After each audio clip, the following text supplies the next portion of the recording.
great evening, everybody. It is Coach T coming to you live here for another phenomenal Monday night here at SheSpeaksTV. First and foremost, we want to say thank you to our phenomenal sponsors, Seventh Wonder, TrueBluePR.com, Footprints in the Sand. We shout out to Palmer's and to Goji Vitamins for all that you do to endorse our show. We're so grateful. And to all of you who tune in every single Monday night at 8 p.m., I am super excited.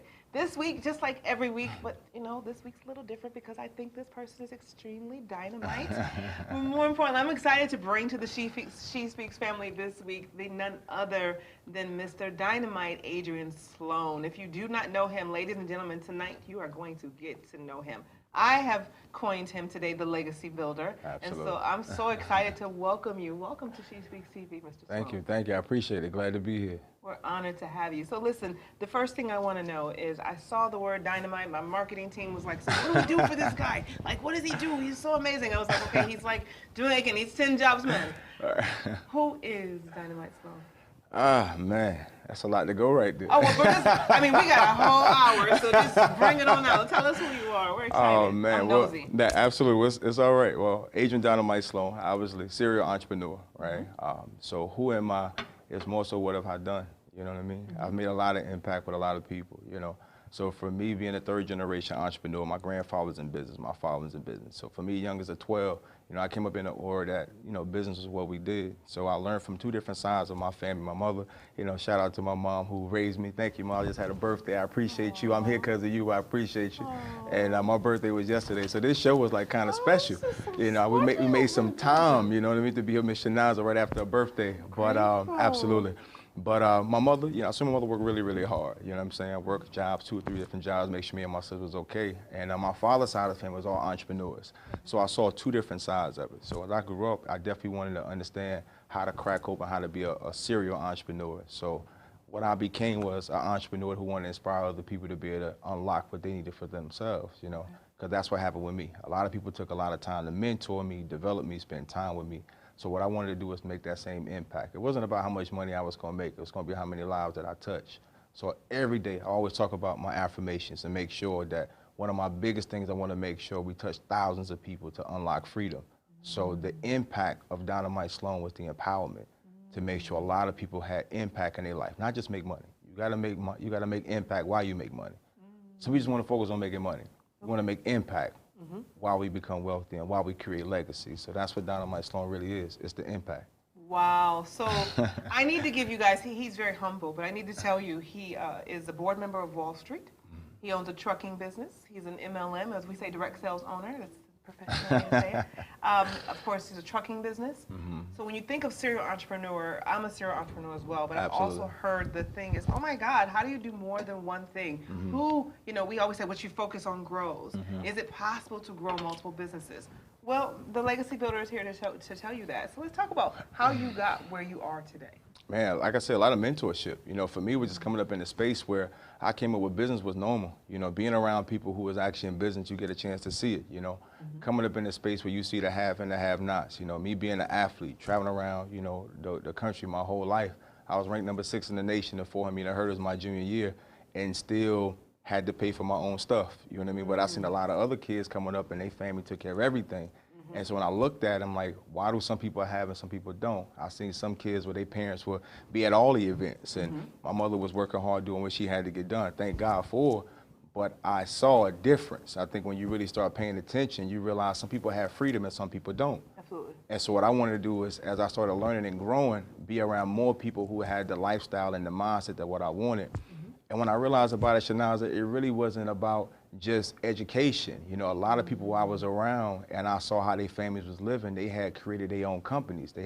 They was, you know, dancing by the beat of their own drum. And so for me. Was that us or was that people that do not look like us? Well, it was more not us than us. And I wanted to go there because you know, it's a disillusion. Where are you originally from? I'm originally from Newark, New Jersey. From Newark, New Jersey. Then moved to North Carolina when my biological father passed, and it came up in a city called Salisbury, North Carolina, you know. So you're a good old country boy. Oh, man, I'm a hybrid. Okay. You know, so for me, it was like coming around mentors. I seen a lot of cats that were doing some things, and who helped me become who I am today. You know, it was around mentorship. And so that's Barbara why. one of them? Was the Barbara one? Who's Larry Love? Larry Love, that's my father. That's your and father? so yeah, shout out to Pops. You know, he just passed last year, Sorry but for he, you your know, that's okay. It's okay. You know, he's still here. You know, so people like that who just really like groom and love on you. You know what I'm saying? They always say, you know, love is spelled Time.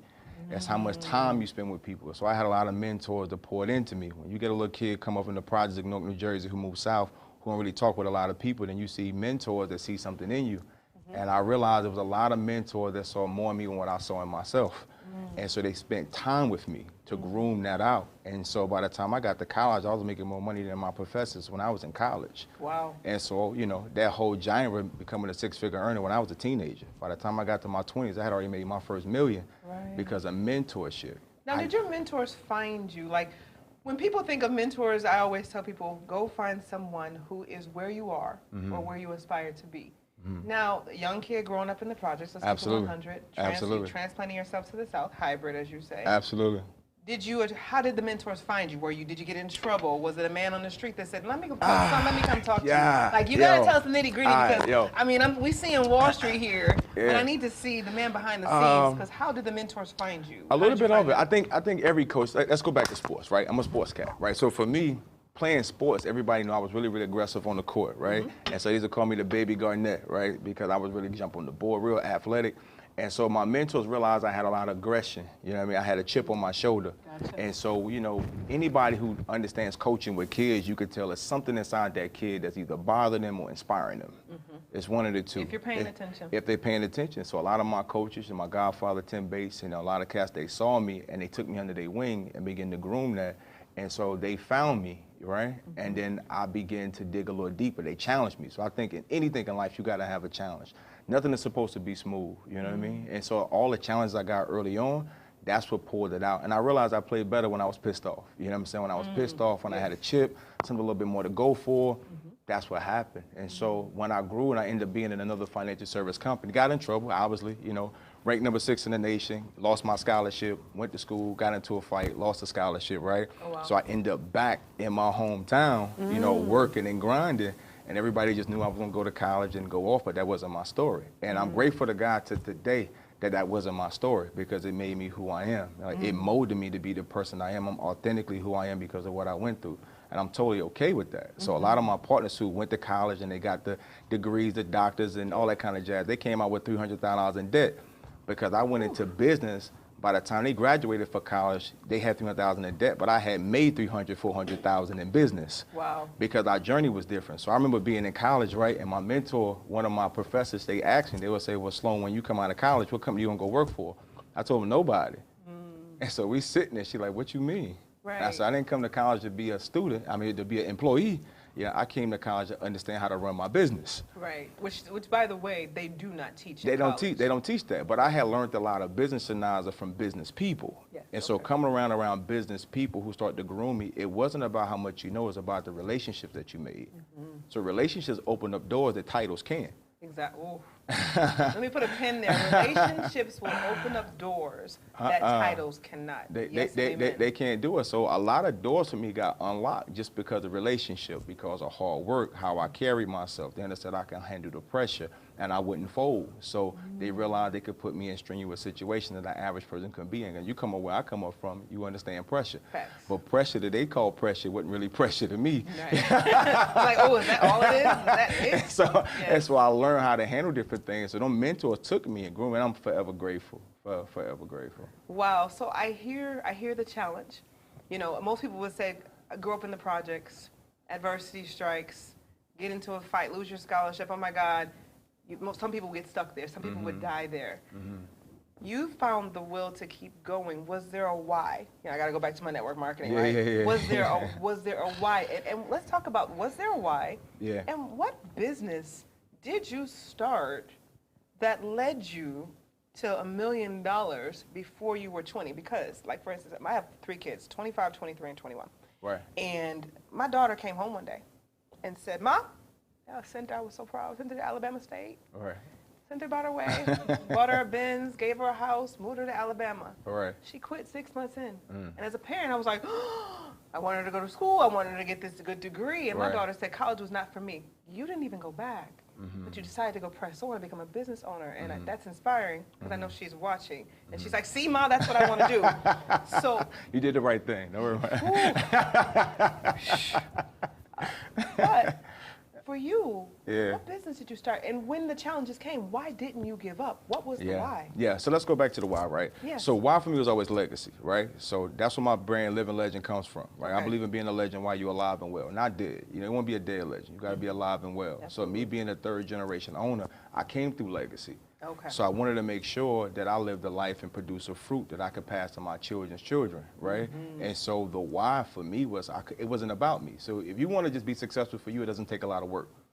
It's not a lot you have to really do there, you know what I'm saying, to take care of you, day-to-day living. Right. But if you want to build a legacy, it's a little bit more grind that takes with that. And you take your mind off the winnings Yes. and you put your mind on the future.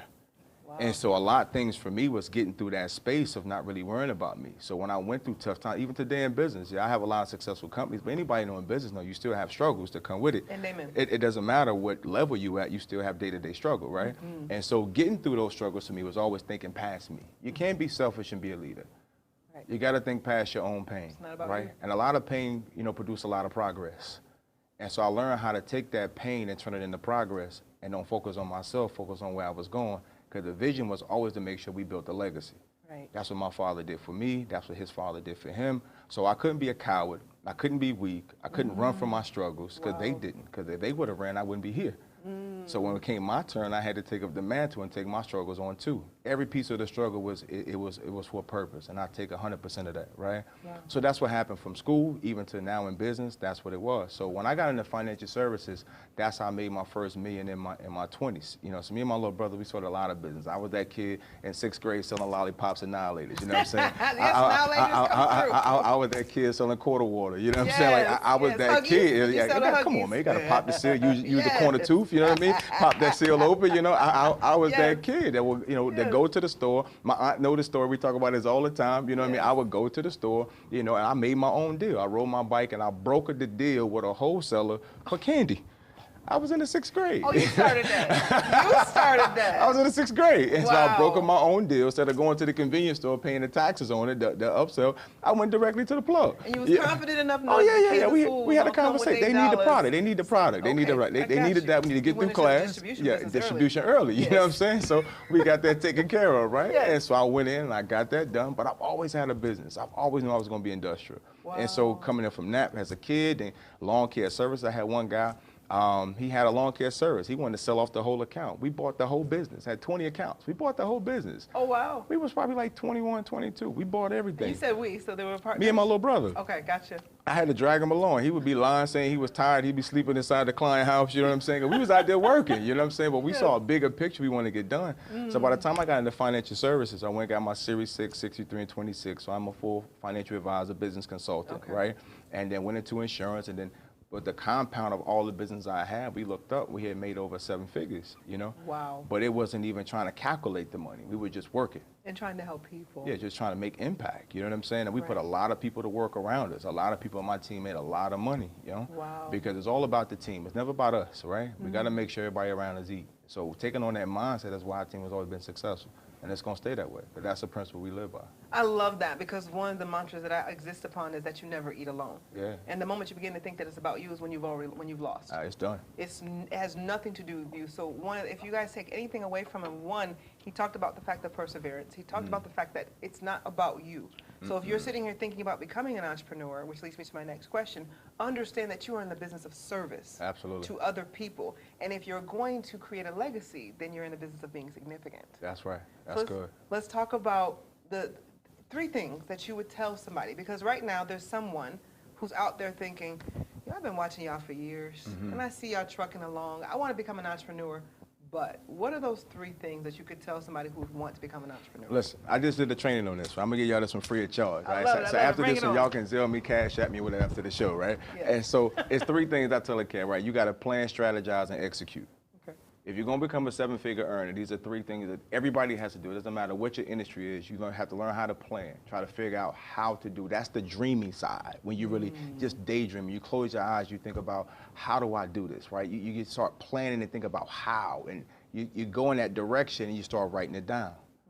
And then you start thinking about it moving forward. You start thinking about how to strategize. When you start strategizing, you got to get to mentors who already know how to do what you're doing. You got to connect yourself to that umbrella, because within the strategy, you're going to find out every ingredient that's going to allow your business to work. Also, when you strategize, you have to understand you're not as good as you think you are. Amen. You're not as good as you think you are.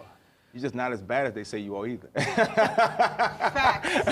Capital F-A-C-T-S. You're never as good at what they say you are. You're just not as bad as they say you are either. So what has to happen of it is, when you're going into a strategy session, you have to look at who's better at areas that I'm not. Delegation. And then you learn how to build a team. Most people are, they piss poor at building teams. They try to be the pastor, the deacon, the usher, cleaning up the bathroom, all of that, right? They try to be the producer, the musician, everything. No, when you realize what your gift is, you operate in your gift only.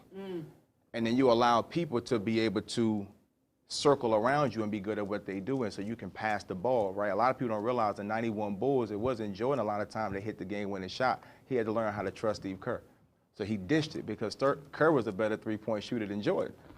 And so Jordan had a lot of the hype, right? And he had a lot of fame, but he got tired of getting beat by Detroit. And so he had to learn to build a team around him that can capitalize when he couldn't. Does that make sense? Absolutely. And so when you're going from planning from the dreamy side, don't get stuck there, because a lot of entrepreneurs get stuck daydreaming. You can't get stuck daydreaming. You just plan it out. Then you go into strategizing and building out teams of people around you who can help compensate your deficiencies. And so when you get that under control, you learn to trust that process. And then the third part, which is my most favorite, what I'm the best at, is execution. You go right into execution. So you can't be a daydreamer. You can't be the person think you can run the whole team. You got to be a person that's great at executing, which means you learn to trust the team. And so what I believe of it is, you should only talk about it long enough to figure out what your strategy is going to be. Once you figure that out, there's nothing else to talk about. It's all execution at that point. So the next time, if we was on the team and we strategized something, the next time I talk to you, you should have completed something. Absolutely. Right? We got to move this deal forward, right? Absolutely. And the execution is where the success is at. Absolutely. Not in the daydreaming, not in the strategizing, it's in the execution part. So for any entrepreneur across the world, I don't care where you are, if you want to make a high seven-figure income, if you want to build a massive organization, you learn how to plan, go through your dreamy phase. Close your eyes and then visualize what it feels like to win at that level. You have to embody that so you can manifest that. You have to have that feeling. You have to strategize that and realize you're not as good as the people hype you up to be. Please do not believe your own press. Don't ever read your own press clippings. Do not Listen, if you go to my house in my office right now, I have no trophies of my past in my house. I don't want to remember anything of my past of accolades, right? Because if you do that, you get stuck in the past. Too many people who won Chinaza, and they keep looking backwards. Yes. You know, because what they're doing of it is they're really trying to pacify themselves that they're not that good anymore. Right. You know what I'm saying? You used to be that good. Right. But I believe you got to have a whiteboard or a vision board in front of you. So you want to look forward, not backwards. Yes. So take all the trophies out, strategize and look forward, and then execute the plan. So if you do that and you learn to trust your strategy and trust your plan, what I believe happens of it is, for an entrepreneur, you build more confidence. Confidence is key to be successful. You can't be insecure in your vision. You have to learn to be confident and sure of what you're strategizing, what you're planning, so when you execute it, you learn to trust that. Yes. And your gut keeps trusting that. So the more you do that, the better you get at it. The better you get at it. So why did I build so many successful companies? Because it was like making music. If I hear a hit, I know it's a hit. Yes. I don't need your opinion on it. Absolutely. I know it's a hit. Absolutely. I knew it was a hit when I made it. So if I write the strategy, I know it's a hit. I don't need you to read it to tell me. Yes. I've done it already. Gotcha. It's a recipe. Why did Big Mama make the best sweet potato pies? Ooh, because without the recipe, because she knows what's in it. She can stick a finger. Oh, they need some more nutmeg. Need some more cinnamon. You know what I'm saying? And she knows, right? Yes. That's what successful businesses feel like. When you know, you know. You don't need an opinion about it. Because you know.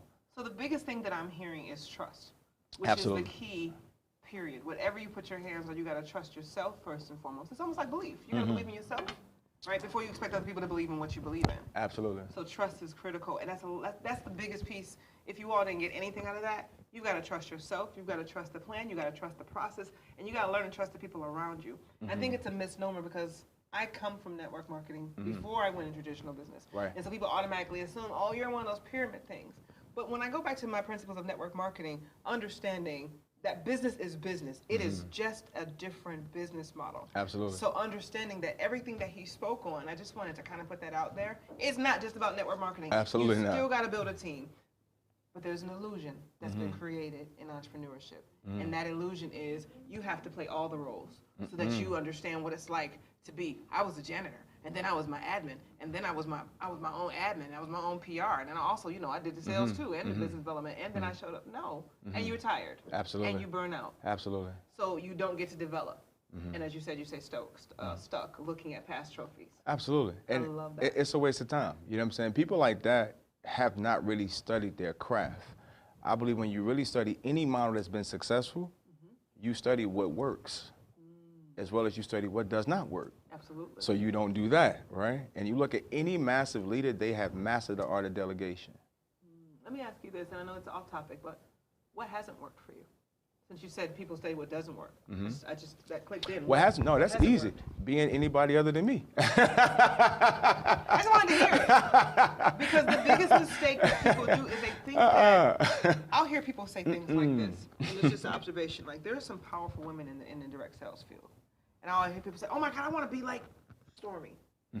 Please no and don't, right? She became who she was because of who she is. Absolutely. Trying Powerful to leader. be who she is not being who you are. That's right. So I tell That's people, right. they say, who do you emulate yourself after?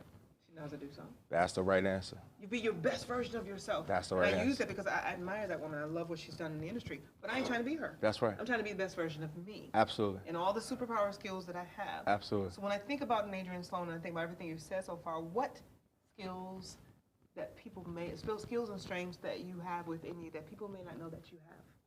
Well, for me, everybody knows I'm a strategist, right? That's just what I'm branded for, you know what I'm saying? Most people don't realize that in order to get this far, right, it's work ethic, it's the determination, you see what I'm saying?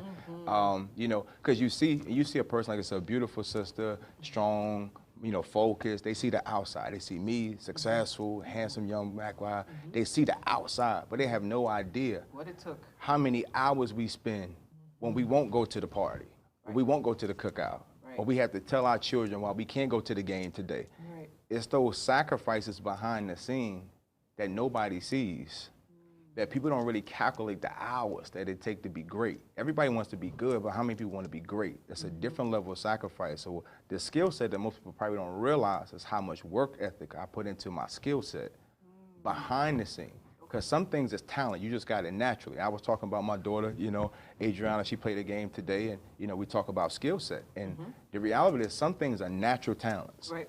And then some things are skills that are developed over time. Correct. So you got to put the time in, right? And so what most people don't realize is the thousands of hours that I've worked on to be this good. Right.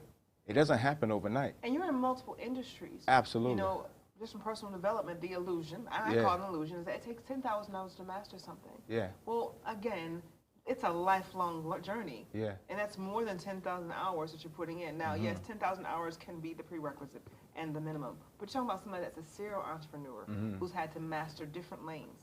Yeah. How have you done that? Work ethic. That's the deal. I study a lot. You know what I'm saying? I'm one of them studious, nerdy kind of cats, you know what I'm saying, who got a chip on his shoulder, who, you know, coming from where I come from, you work a little harder. You know, I knew because I'm tall, I'm dark skinned, you know what I'm saying? I'm an alpha male. Society does not accept that very freely. I remember when I was in corporate America and I was coming through, I was coming out of high school. I was still in high school. And in that transition before college, and I remember working at Taco Bell, right, in Salisbury, North Carolina, right?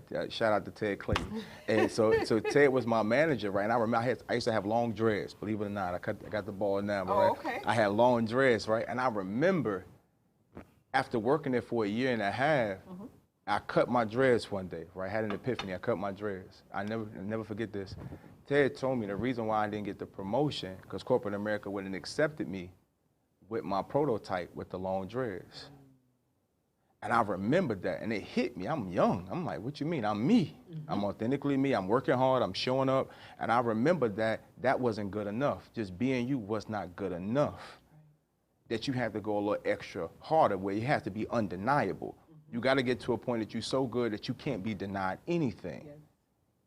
So your work ethic and your results have to speak for you. You know what I'm saying? And I really remember I had to accept that, and I really had to go a little harder in order to break through.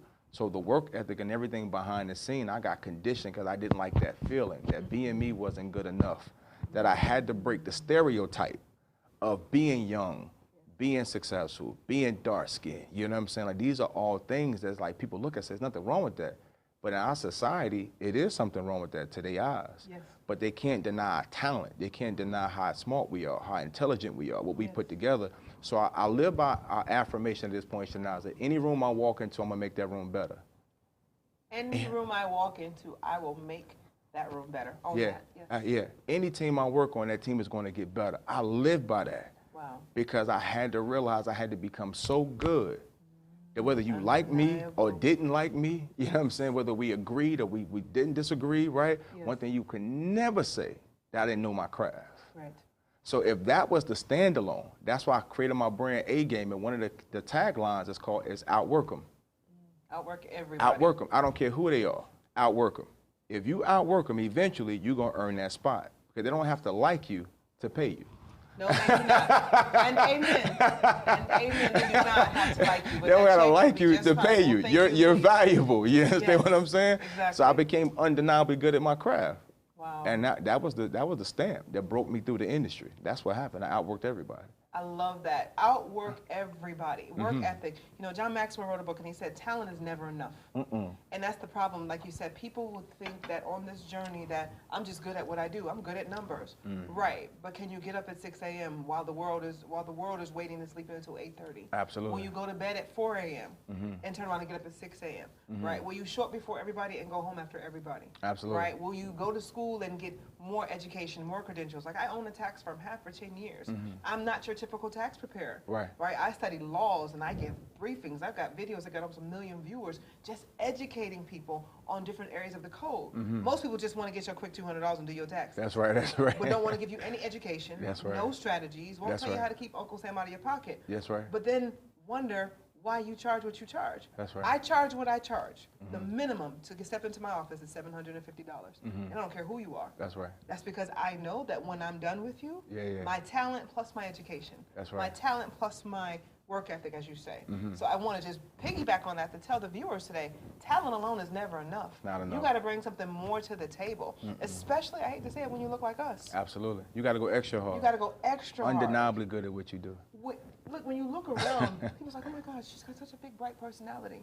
Oh, but I know what the hell I'm doing. That's right. And I love that. How do you want to be remembered? Legacy. Simple. Simple. Yeah. So I will leave something, Chinaza. Don't you ever forget this. Your name will go places your feet will never go. Your name will go places that your feet will never go.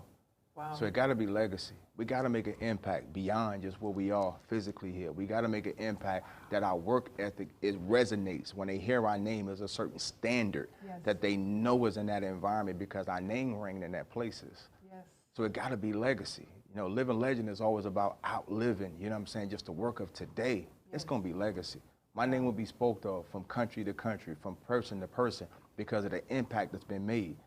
Not the money that I made. People forget the money. They forget the trophies. They forget the accolades. But what they don't forget is the impact of how you touch their life. How you made them feel. That's lasting. That's the lasting. So for me, when they say Adrian Dynamite Sloan, the living legend, that's gonna always resonate a certain standard that they knew came with that. So if you connected to that spirit, you're gonna be connected to excellence. That's what's gonna happen. Wow. Well, kudos to your daughter. Boy, you got your daddy and a mom dog. Make sure you understand, because it makes a daughter proud. Absolutely. I have 2 daughters and 1 son. So I understand. Wow. Yeah, I appreciate that. What does success mean to you? Man, running the same thing. You know, it's freedom for me. You know, success is freedom. Go wherever I want to go, do what I want to do, whoever I want to do it with. That's freedom. Success to me is having an opportunity where there's no limits. I always say, listen, you got to be able to make a decision based on your heart, not your pocket. And so when you get to that point of success where you worked hard, you know what I mean? You cried your tears, you felt your pain, right? You had to break past the naysayers. You had to break past the doubt. You had to break past your own disbelief when you felt like you couldn't make it. And then when you look up and you look out the window, sometime when I travel, I just look out the window. I say, God, I thank you. You know what I'm saying? Because it hits me how far I come. Man. You know what I'm saying? It resonates with me that the impact that so many people that was with me at that time didn't make it this far. And at times, I didn't believe I was going to make it this far. So to make it this far, I have to take time just to be grateful for everything and every bit of it, because there's still more to come. So in this season right now, I'm just grateful. Gratitude. I'm just grateful. I'm appreciative of every little thing. You know, I just celebrated my birthday, and the family, the team, they want to do a lot more for me. And I said, let me tell you something. To be 36 for 37 years old now, and to come from where I come from, and I done been to different countries. I done been all around the world. Well, I'm bored in the U.S. now, because I just want to do more things internationally, because I'm bored now, you know what I'm saying? Yeah. And to be in a place where I am, coming where I come from, you're just grateful. Just to wake up in the morning and sit down and look out the window, because a lot of people didn't make it this far. And when I look at my affirmation, I look at my vision board, Chinaza, I can see how much more ground I got to cover. They say, Sloan, when you gonna slow down? It's when I feel like I've accomplished those things. It's not when people say we need to slow down, because we just outrunning them. No, that part, yeah. You know what I'm saying? Ketchup, mustard. But that's not it. I can't slow down because I make you feel uncomfortable. Right. Yeah, I'm not doing that. I got to slow down when I accomplish these goals and these legacies for my children. I got children I got to take care of. That when I'm gone, they got to live on. While I'm here, we got to build this business together. So the future for me and success is all about freedom. My mother shouldn't have no concern, my grandmother, my children. If we want to make a decision, it's because what we want to do, not because what money said we can't do. I remember I took my children to the homeless shelter for Christmas and Thanksgiving. I did it for a reason, because I wanted them to realize, as good as you have it, it's only because somebody paid the price. Facts. And other people wake up every day in a circumstance that's not yours.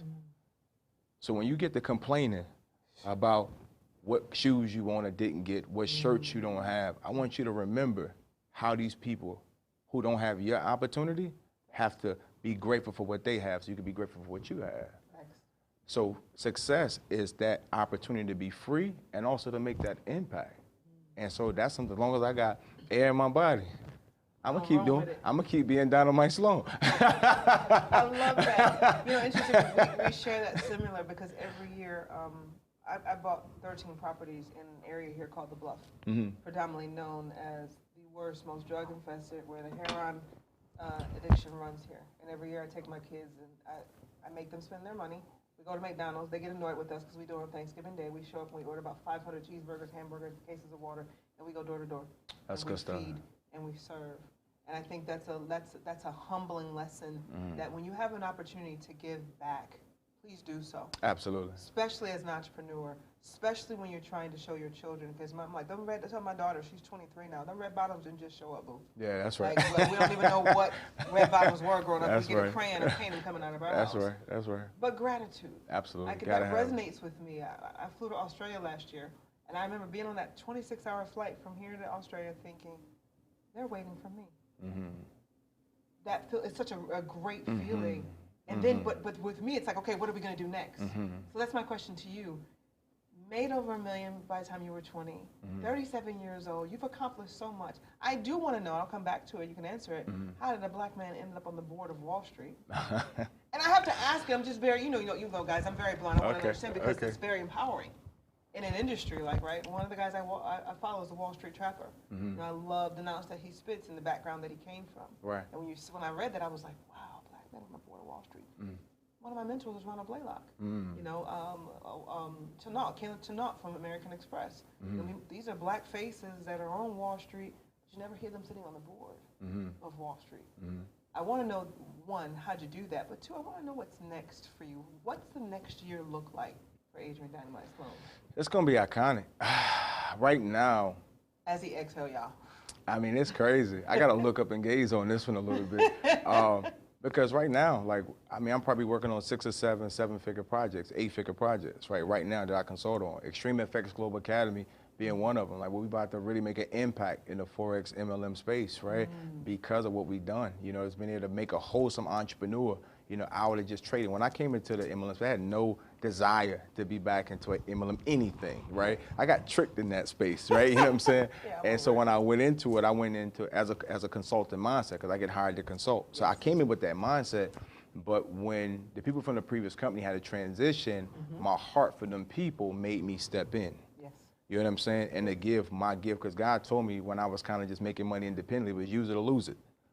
And so I had to give what I had to people who needed it. So building out that project with Extreme FX Global Academy is definitely going to be one of them. Then I got into the hemp logistics space, The hemp farmer. Oh God, I forgot that.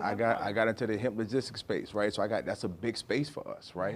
So we got a lot of coverage to go right there. A lot of people don't understand it, the medicinal uses and stuff like that will happen. Then one of my partners, it's right here in Georgia. There's a plant called Chick for Real. We just went out there yesterday. Got thousands of chickens, you know what I'm saying? It's gonna be called Chick for Real. Organic chicken, you know what I'm saying? No GMO, right? It's right here in Georgia, based out of here. I'm telling you, gonna be a multi-billion-dollar program right here out of Georgia. You know what I'm saying? So I'm never gonna forget that. It's gonna be crazy. Like Chick-fil-A is Chick for Real, right? So that's a major space right there. And so the next level for me is just automating all these 7- to 8-figure programs to be able to put people in place. Systemic value is everything to automate it. I see it, I can taste it, I can feel it. I'm making a hit record. I got 6 or 7 hit records that I feel, right? Right now, working with my sister Nicole, right? Making sure we get that up fashion going. You know what I'm saying? That's gonna be major. You know what I'm saying? And so I'm excited about that because I love when entrepreneurs get that twinkle in their eye. You know what I'm saying? And they can see it. It's that childlike enthusiasm. So I love ground projects that we got to get it. It's bootstrap. We got to get in there and work it out. I don't like projects where they already put together. They want to pay me to come fix a couple broken pieces. I don't really like that. That's a one-off for me. I'm gonna do it. Give me my check and I'm out. You understand what I'm saying? I'm with you. But you know what I mean? But if I can build a project from the ground up and put my touch on it, and I can make sure the systems is in play and they can automate. Oh, I cherish that. That's my baby. You know what I mean? Because I know it's solid. And so with the projects that we have, the next phase is going to be amazing. I feel like the work I'm doing now is the greatest work I've ever done in my career. And I feel like I'm at a posture that God has given me the understanding of knowing how to balance it all. You know what I'm saying? They always say, well, life is no balance. You know what I'm saying? Exactly. But this one is an oxymoron. You know what I'm saying? Because we know life is a seesaw with business and personal, right? But what happens of it is because I do the same thing in every company I'm a partner of, every company, I strategize in everything. So my mind stays in a balanced format. So I'm just as sharp on every project because I look at them all from the same eyes. I don't have to change up a lot. I bring the same value, just different industries. So that gives me the emotional balance. People say, well, Sloan, how do you run so many companies? It's because I'm me in every project. I don't have to change me. You know what I'm saying? And so the Black Wall Street deal, so just a correction, so it wasn't actually Wall Street, it was Black Wall Street, right? That, with me, one of the co-founders of right here. So I ended up becoming a strategist for Black Wall Street here in Atlanta. And so we ended up building out the international platform for Black Wall Street, which, by the way, 25% became open for equity owners to invest into right here in Atlanta, right? And so my partner and I, we wrote the strategy out, and it's doing amazing, and it's international. There's a lot of leaders across the world. And so when you look at serving people, to be able to make that connection with people across the world who want to make impact, because the Black and brown community has more buying power than any other nationality, but the dollar leaves our circulation in less than 6 hours. In Tulsa, it stayed in circulation for 30 days. But when you look at what nationality has that circulation today, only the Asians have that much buying power, because if you ain't Asian, they pretty much not going to do business with you for a minute, right? But we spend our money with them, but that nationality don't typically spend their money with us. So we want to create a circulation that our Black and brown dollar can stay within us for a longer period of time. So what I wanted to build out was a system. Not only would I tell you what to do, but we'll connect the systems to it to actually help you do it. Remember, execution. Plan, strategize, execute. So within the Black Wall Street platform, we built it out where a person be able to get the education, but then execute. To pull our people out. I'm going to give you statistics. It's going to blow your way, Chinaza. 1% of most business owners, of Black business owners in this country, only 1% even qualify to get funded within their first 12 months of being in business, within their first year. So that means our people are one of the highest consumers in the world but we don't have the eligibility to go to the financial institutions to go take their money and flip it and then get their money back and keep flipping it. Exactly. So that means our average business is only $35,000 to start in the Black and brown community, but we don't got that money, but then we can't qualify to go get it. So when I seen that gap in knowledge and education, I wanted to put a system together that can pull our people into a place. So we put together funding relationships with banks and credit unions that where our people now could be in position to get qualified, get their credit together, get their funding together to actually build their business. That's a gap. So now we can build more businesses and we can have more legacy and we ain't got to rely on nobody. So the last checkmate with this, and people always say, well, Sloan, what do you want to do? What's your biggest goal? One of my biggest goals in financial services is to own my own credit union. I've always said I'm gonna own my own bank. Because the moment we can start controlling the money, we can start controlling the narrative of what happens with the money. Thanks.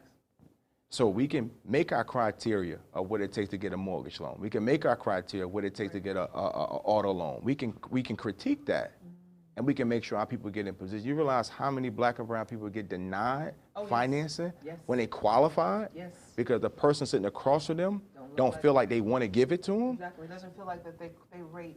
You follow me? So it's almost sad to be successful in Black sometime in this country. Right. When people look at you as being young and successful, almost as if like you didn't work hard to get it. Right. And so you get denied opportunities. So we want to create a narrative, and that's going to be one of my last checkmates of my projects is building our own credit union. We could put all our millions of dollars together in our community, and we control the narrative of our money.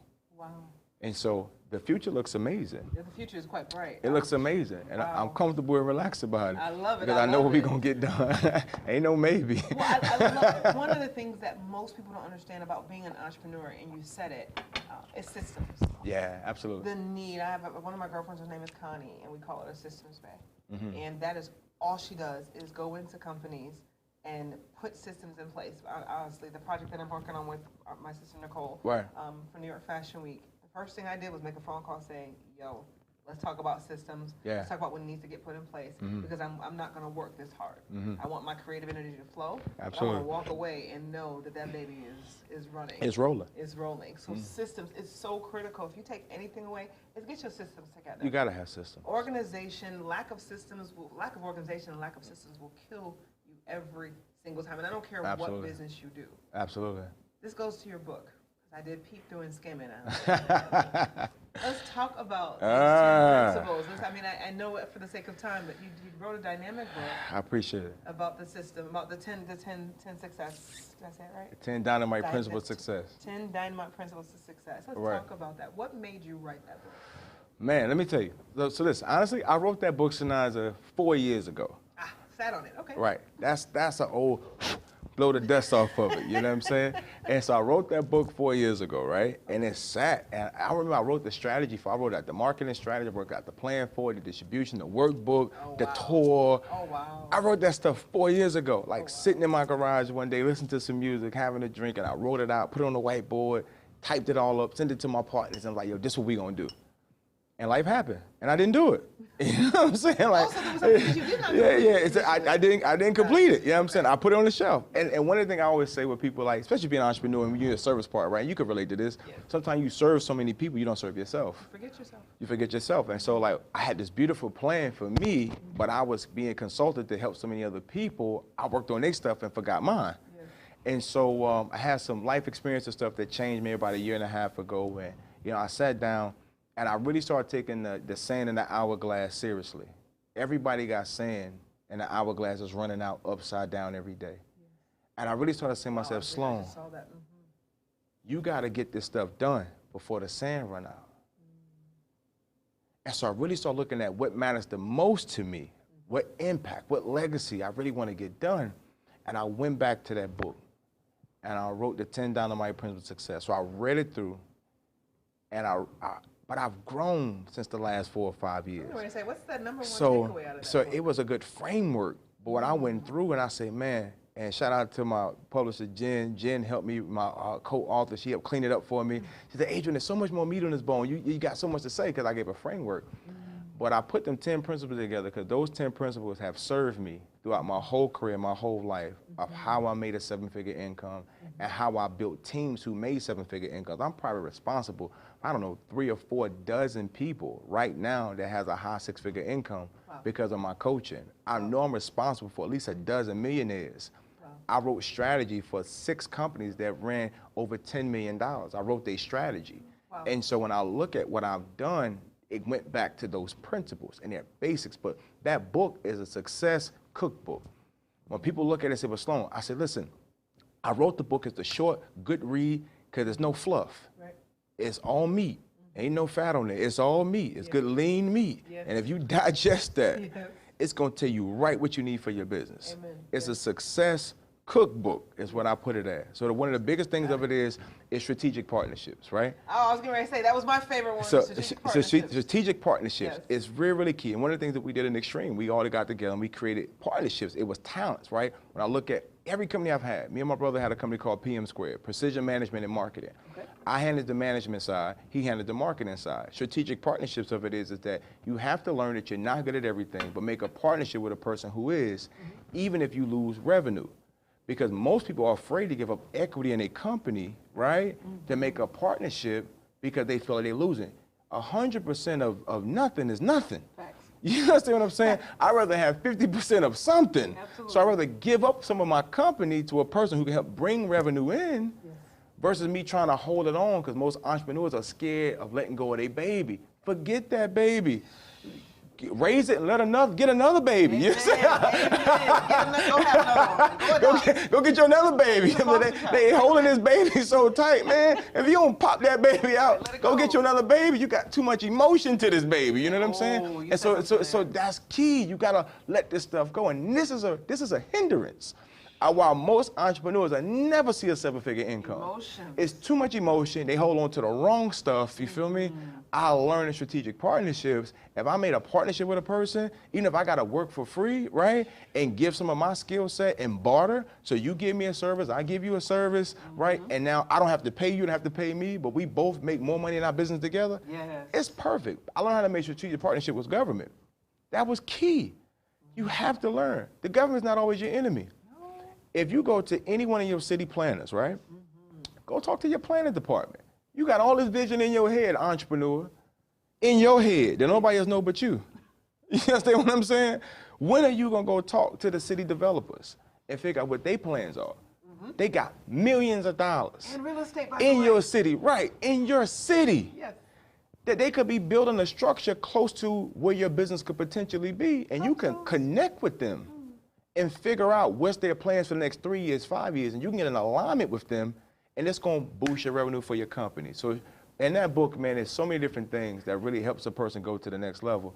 But I really feel like strategic partnership is one of the most powerful chapters in that book. If you realize holding on to stuff from the emotion of saying it's just yours, it's not a wise decision in business. You have to learn to open up to allow somebody to assist you to help take you to the next level. Because you don't always know the direction to take you. But partnering with someone who does can pull you along. Oof. Now, you know, it's so divine that you've been saying that, because I've always had a dream to be in the fashion space. Yes, Nicole, I know you're my sister. Yes, sissy. Yes, sissy. But I've always had a dream to do fashion. I live for clothes. I live and eat, breathe them. My house, my whole house has been designed like a walk-in closet. Every room, my office has clothes hanging. My living room has clothes hanging. Really, I couldn't tell. I couldn't tell. So I fell in love with fashion. And 3 years ago, I said, I'm going to do a fashion line. I'm so busy. I don't have time. And God said, all right, this year he shows up, get a phone call saying, hey, know you love fashion. I'm doing a men's line. Would you be interested in doing the women's side? What?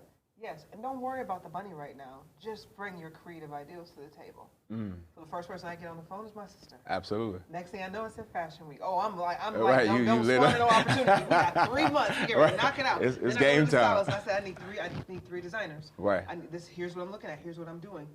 But had it not been for the relationship, you said something earlier. That's key. My name has walked in rooms that my feet never traveled. Absolutely. That phone call came from someone who I had made an impact on 5 years ago, who I didn't even think anything of. Just called out the blue. I want to sow that out there, sow somebody. Keep working. Because people are watching. They watching. And again, your name is in rooms That's right. that you haven't even entered in yet. Yeah. And things will align themselves. So now here I am, getting ready to walk into Fashion Week, February 2020. Absolutely. With a whole collection. Absolutely. Behind a name, my name being in a room. Yeah. That I was never in. Yeah. But aligned and now had a partnership. Some people think you got to have all the things together. No, it was the work ethic. Be you. Be you. That's your it. most authentic self. I want you to go to the last end of the chapter of the book, right? The end of the book, right? When I write the dedication, I write the outro of the book, it says something just what you say. It keys in. The people that you know now got you this far. Yeah, can't take you. But let me tell you something. Yes. It's the people who you don't know. It's going to take you where you've never been. Absolutely. Oh, I got chills on that one. Listen. Well, let the church say. Listen, Yes. It's the people that you don't know. So you understand, like when you got work ethic, when you got pop, when you got pizzazz, when you're sought after, right? People watching your work ethic, and they like how you carry yourself, right? But you being the natural, authentic version of you, you resonate with a certain person in the universe who's looking for a you. Not an imitation or a spin-off of somebody else. They're looking for a version of you. They're looking for you, the version of you. Yes. So always being yourself, it always qualifies you for the person that's looking for a you. Yes. So it's always the people that you don't know that's going to take you into rooms that you've never been into, who's looking for you. So if somebody looking for a Chinaza, if somebody looking for a Dynamite Sloan. Absolutely. So only thing we have to be is ourselves. We have to be humble. We have to be hungry. We have to be prayerful. We have to be focused. We have to make sure we live in our affirmations. We live in our confirmations. And we stay right there. Because eventually it always lines up. Right. It always lines up. And be patient. That's the key. What's your advice to the 20-year-old who is saying, yo, I want to be like Dynamite Sloan. I want to make $1 million before I'm 20 or before I'm 25 or before I'm 37. Right? How do I do it? What is that advice that you could give to that person on that journey? Other than be you, because we know there's no one better than you. Yeah. I would tell them to believe in themselves. You know what I'm saying? Like, it's not what people call you, it's what you answer to. So believe in yourself. Like, I remember the kid coming up in the projects that I just had my thoughts in my head. I remember the kid who went through the block.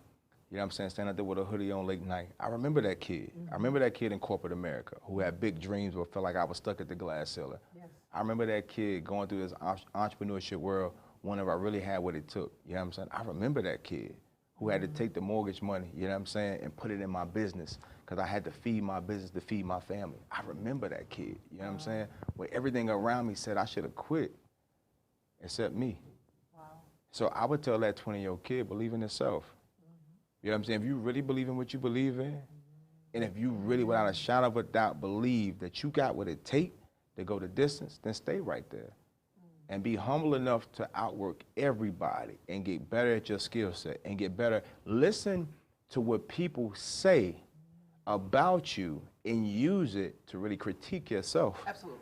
Listen to it. Some things you don't want to hear about yourself. Oh, but take You know what I'm saying? But you got to listen to that because not everyone is wrong all the time. Nope. So there's certain things about you Right. you may need to fix, right? If you keep hearing the same thing about you, it's probably some right in it. You know what I'm saying?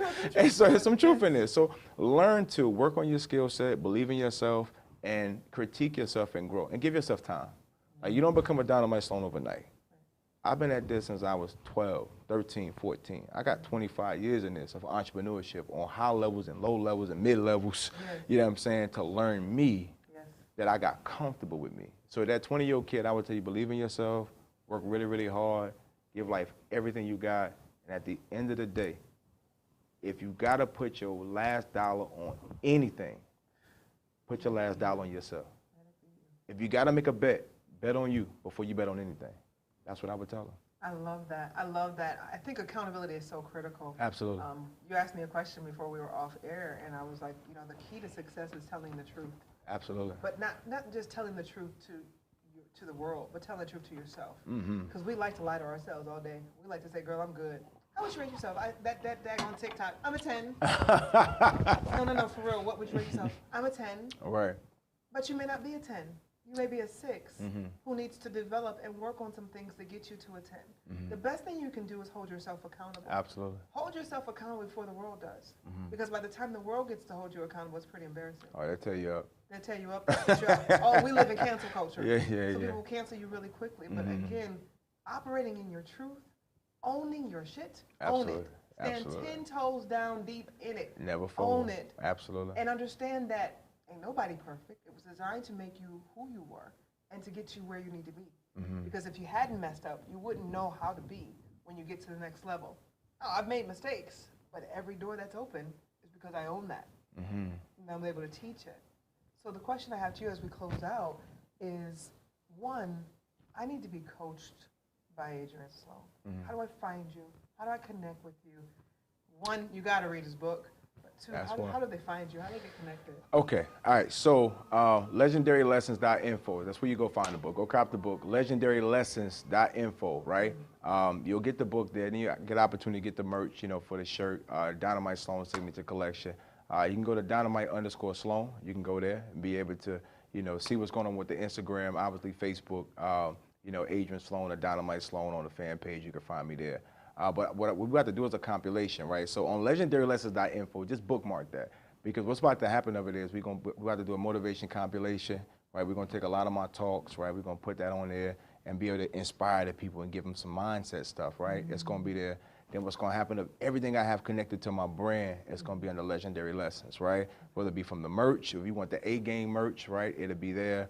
You want the Living Legend merch, it'll be there, right? If you want the compilation or the books or even the tour, right? It's a shout out to Sissy Nicole Best is making sure we go on tour. Man, I love some Nicole Best. She's the best in the business. Only Nicole can make me do certain stuff. Nicole can give me a last minute call and I end up on a flight somewhere out of state because Nicole says so, right? That's my dog. And so we're about to do a book tour. I'm super excited about it, and so legendarylessons.info, everything is going to be right there. We're going to make sure we can stay connected. I just believe right now, we're just going to allow the flow to be the flow, right? We're going to make impact wherever we go, right? And I'm getting comfortable being uncomfortable with the manifestation of the next season. You know what I mean?